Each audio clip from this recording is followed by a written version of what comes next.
Okay, everyone, it's writing time, so make sure you have your writing folder, your paper, your notebook, your memo book, and a sharpened pencil. Now, I've already been talking a little bit about many of the different things that we need to do, and I'm going to be reviewing them. Some of you told me that you are finished.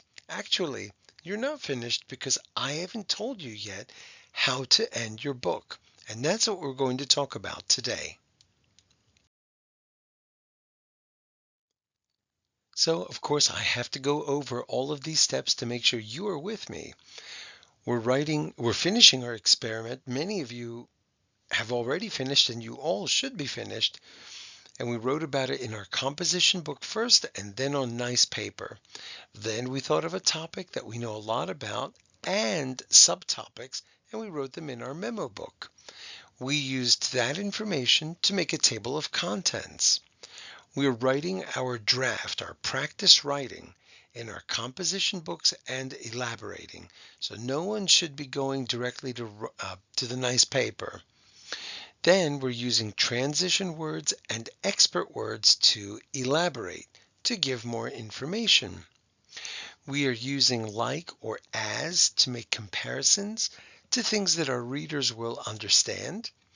We're using a hook to begin each section, starting with a question, an amazing fact, maybe with onomatopoeia.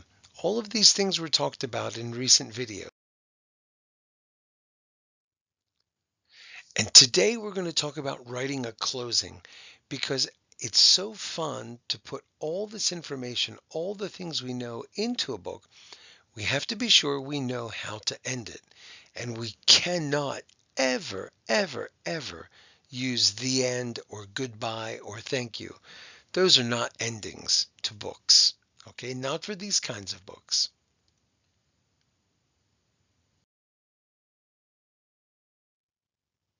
So, boys and girls, the ending is as important as the beginning.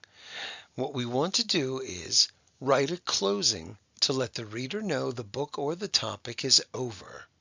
Remind the reader of what they have read and give the reader a next step because maybe they're so excited that they learned something, they want to learn more information. Here's what I mean. Let's say I was going to write a book about computers. I might end like this. There are many types of computers, and you can use them to do many interesting things. To learn more, check out these other books about computers. Okay, so you can recommend more books at the end of yours. Okay, look in some of your own fiction books and see how they end.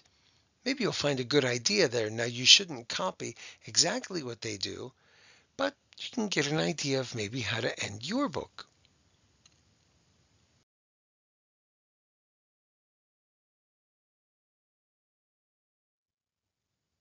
And please don't use words like the end or goodbye. This is a book with information. You are teaching people. Okay?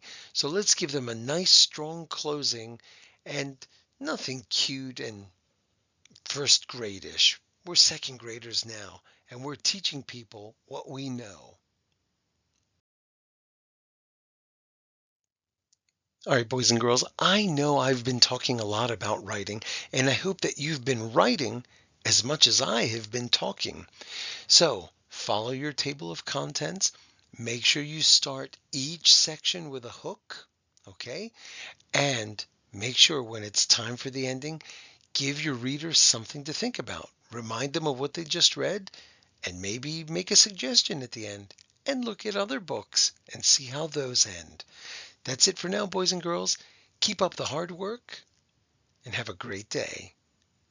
The end.